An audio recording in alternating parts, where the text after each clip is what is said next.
Welcome everyone. Thank you for joining us today. I'm Teresa Marantet, CEO and Chief Nursing Officer of the Windsor-Essex County Health Unit.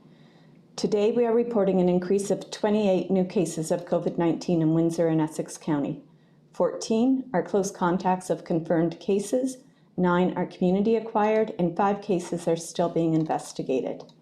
We have had 15,865 cases since the beginning of the pandemic. 329 people are active at this time, with 190 of our active cases having a variant of concern. To date, 1,227 preliminary or confirmed variants of concern have been identified in Windsor-Essex County, with 92% of these cases identified as having the UK variant. 3 cases have the South African variant and 4 the Brazilian variant. 15 people are currently in the hospital and 3 people are in ICU. Our community has lost 419 people to COVID. I'm sorry to be reporting an additional 2 deaths today due to COVID-19. A woman in her 60s from the community has passed away, and a man in his 70s from the community has passed away. There are currently 7 active outbreaks in Windsor and Essex County, 6 workplaces and 1 community. Regarding the vaccine uptake, 195,597 doses of a COVID vaccine have been administered to Windsor-Essex County residents. 181,264 people have received at least 1 dose. Overall, 53% of adults 18 years and older in Windsor-Essex have received at least 1 dose. We have several options for a vaccine in Windsor-Essex County. Those eligible to receive a vaccine at one of our mass vaccination sites include adults 40 years of age and older, residents 18 years of age and older living in a hotspot postal code area of N8X, N8Y, N9A, N9B, N9C, N8H, and N9Y. Those 18 years of age and older with highest, high, and at-risk medical conditions, and the first group of essential workers who cannot work from home. In addition, those 30 years of age and older can sign up to be on a wait list and be called in short notice if there is the availability of extra vaccine at a clinic. Please visit wevax.ca or call 226-773-2200 to book your appointment. Windsor-Essex currently has 14 pharmacies located in hotspot postal code areas, providing vaccine to those 18 plus living in hotspot postal code areas. Pharmacies are receiving limited amounts of Moderna each week for the next 3 weeks. In addition, approximately 20 primary care providers and health teams across Windsor and Essex County are providing vaccine to those eligible clients, to their eligible clients. In some cases, you will hear clinics are open to the general public. We would like to remind you to please visit our website at wechu.org for complete information on COVID case and contact management and vaccines. Thank you.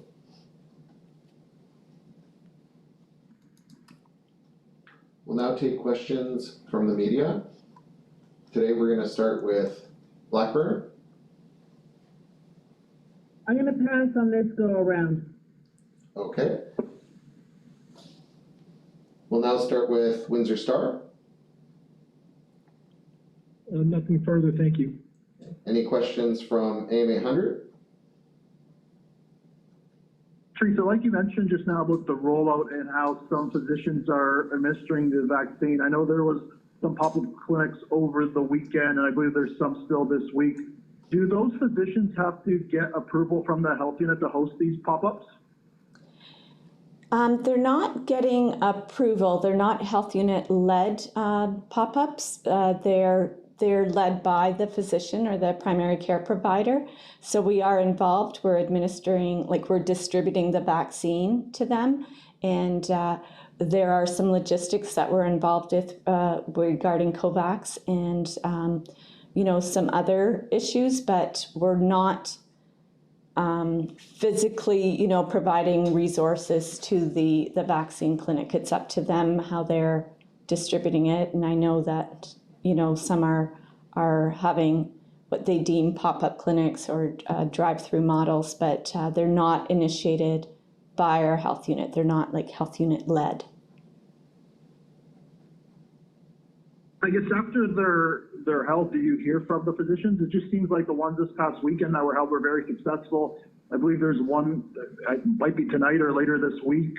Are you hearing that they are successful? And do you hope if, I guess, physicians have extra vaccine available, they host more of these to help obviously get the vaccine out in the community?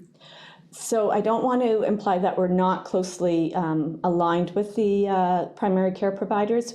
We are in daily communication with them and do support them in their efforts to administer the vaccine. So we are aware, we're just not actually giving resources at the time, human resources. So yes, we're aware of how much vaccine they're giving and their success and some of the challenges they may be having. But on the weekend, this past weekend, for instance, one of the primary care providers requested more vaccine because of the success of the interest by the public. And so it's our staff that, provide that and bring it over there and make sure that, the documentation part, and this is where the province has, they have rules about the documenting into COVAX, and it's very important because you want to make sure that the people you're vaccinating, we're still vaccinating first doses only. And so documenting in COVAX is one of the requirements. And so there's some logistical pieces, but overall, yes, we're really happy with the the rollout and the interest and the ability of our primary care partners and family health teams that have been doing a great job. We're continuing to onboard even more primary care providers and hope for much more success in getting the vaccine out to Windsor and Essex County residents. Thank you. One final question, kind of going back to a question Dawson asked yesterday in regards to the pharmacies. Is there AstraZeneca vaccine in Windsor-Essex right now, or are we completely out? The reason I ask, because I know some individuals that have been on pharmacy wait lists for a number of weeks. They're on multiple wait lists, and they still haven't got a call for the AstraZeneca. Do we have any AstraZeneca in Windsor-Essex right now? Based on what I saw, probably late last week, is that Windsor-Essex had pretty much used nearly all of the AstraZeneca that was allotted to our area. So I don't believe there's any AstraZeneca left, but we do know that just like with this pilot with these 14, that the province is looking at pharmacies for distribution of more vaccines. So I believe there probably will be more vaccine available to pharmacies.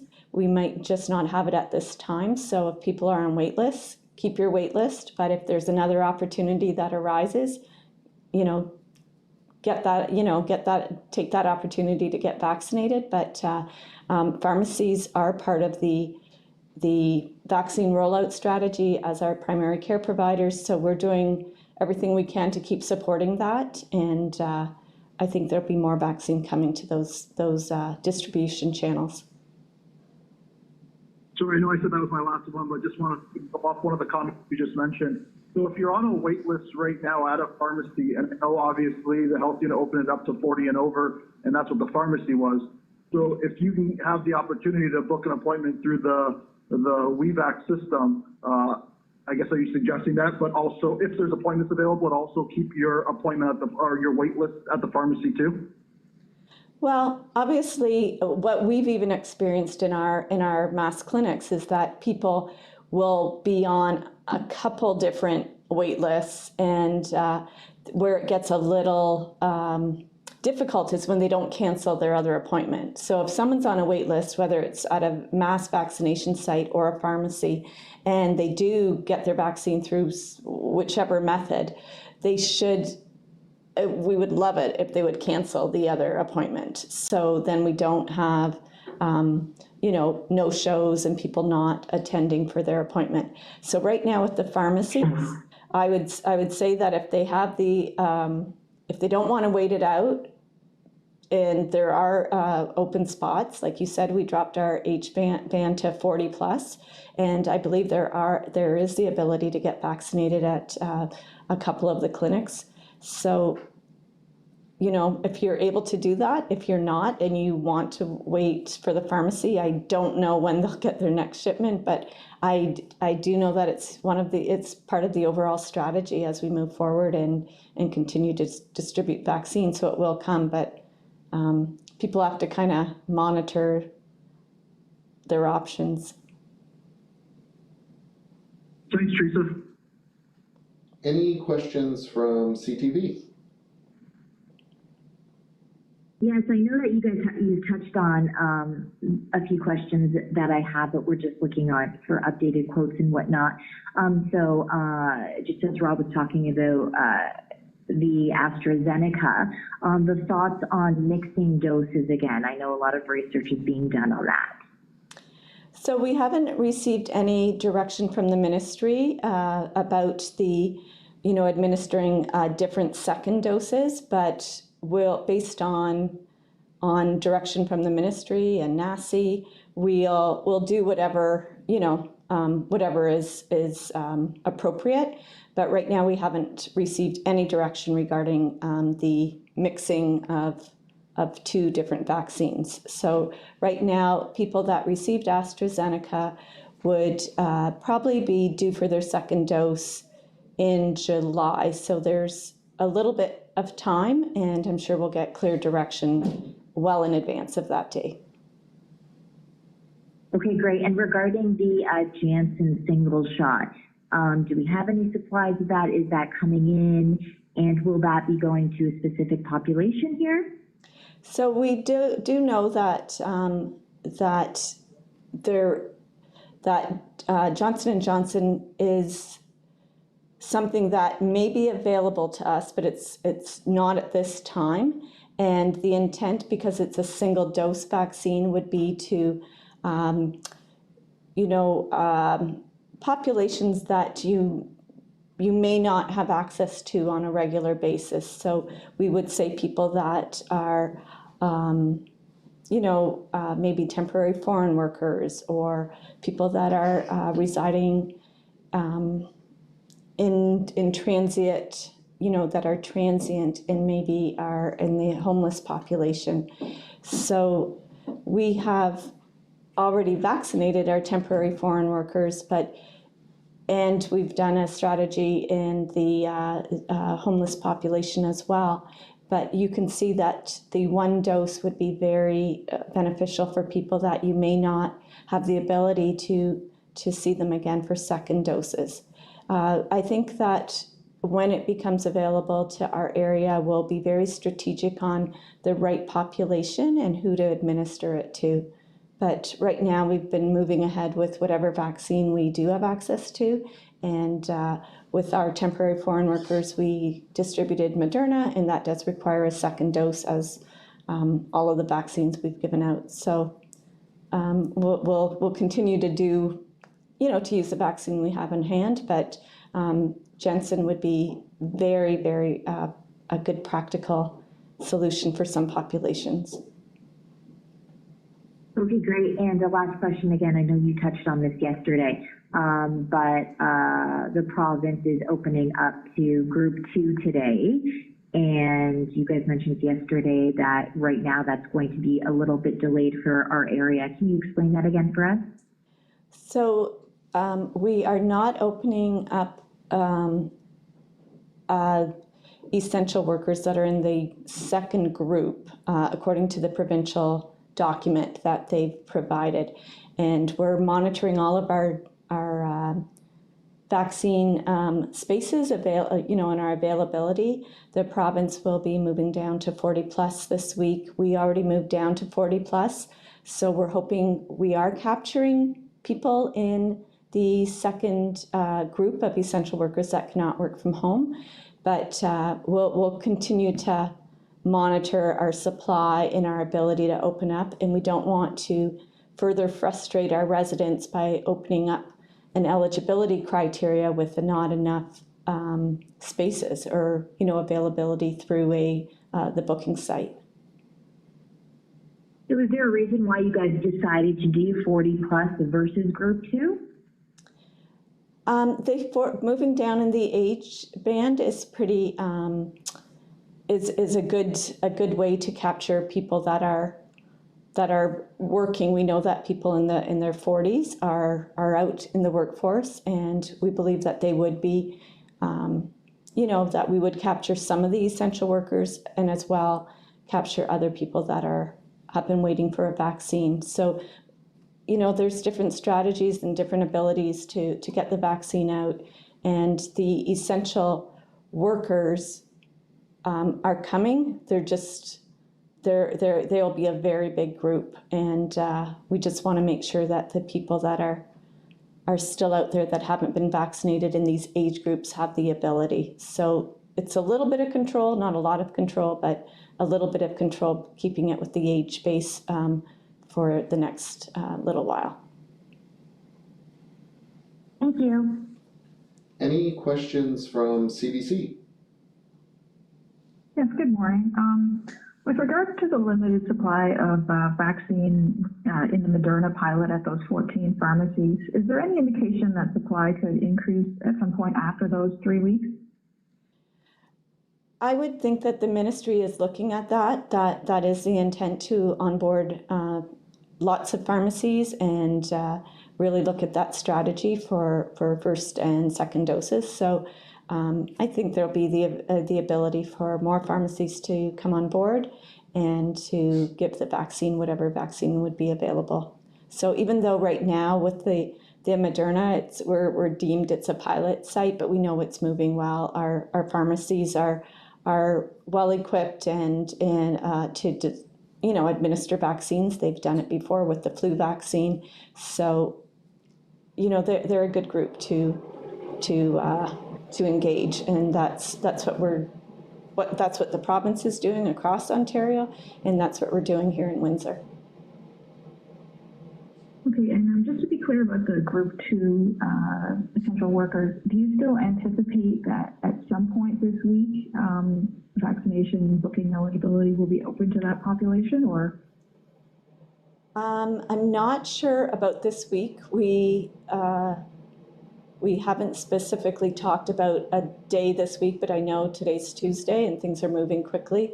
And but we'll be looking at that and determining if we're going to be, moving to opening it up for the essential workers in group 2.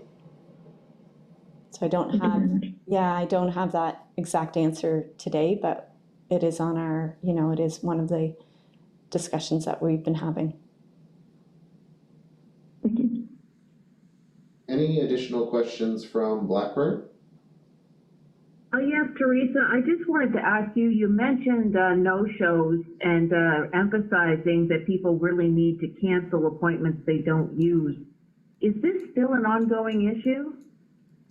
Well, we found that our newest strategy of the wait list, so as you'll see, our wait list is actually inviting people that are outside of the current age priority. And so these are people that would not, have an opportunity to get vaccinated. So we did that, we started that last week, and it has really seemed to be a good strategy to get people vaccinated and filling those little gaps in the schedule. So we're finding that dropping to this week, it's 30 years of age and older. You go on the wait list online for that day, and possibly if there's vaccine left over, you're called, and the intent is that you have the ability to go to a vaccine site and use one of those doses. So that's a newer strategy, and it seems to have been a more successful one than before, where we're trying to curate lists and call people, and so. Have you had a lot of people come and fill those spots? Like, what's been kind of the success of that program in filling those no-shows? We have our no-show list, or well, not a no-show list, but our waiting list had about 40 people per day, and we were, you know, drawing from that list, but I've heard that it's a good option and it is working. So I don't know specifically how many at each clinic, but you know, it's not a large list. And but we do have the ability for people to go on to our site, onto the booking site, and cancel. There's a button that says view or cancel your appointment. So if you did receive your vaccine through some other means, there is the ability to cancel it, and that provides us with the, you know, the data we need at that time, and make, you know, to determine how much vaccine we have in the clinics and how many spaces left. And, you know, we're always opening up spaces when there's the availability to do so. Okay, just to clarify, they can cancel online on the health unit's website, or they have to go to WeVax for that? So the WeVax is the booking system, but the health unit website brings you to WeVax too. So the booking, whether you go to wechu.org or WeVax, it brings you to the same, you know, you have the same ability, but it's the booking site. So wevax.ca, they can go on and, you know, look at, you know, one of the buttons is looking or canceling your appointment. You have to click onto the booking site, then it gives you those options. And also 40 people, you were saying, each day are filling those empty spots? There's, About? I would say that that's what we have the wait list is able to, you know, at 40 it caps. It might be 50. I'm not sure. We've talked about 40 and 50. So it will cap at that number for the day based on previous, you know, previous experience with no shows and, you know, extra vaccine due to people not attending. Thank you. Any additional questions from the Windsor Star? None, thank you. Any additional questions from AM 800? No, thank you. Any additional questions from CTV? No, thank you. Any additional questions from CBC? No, thank you. Thank you, everyone.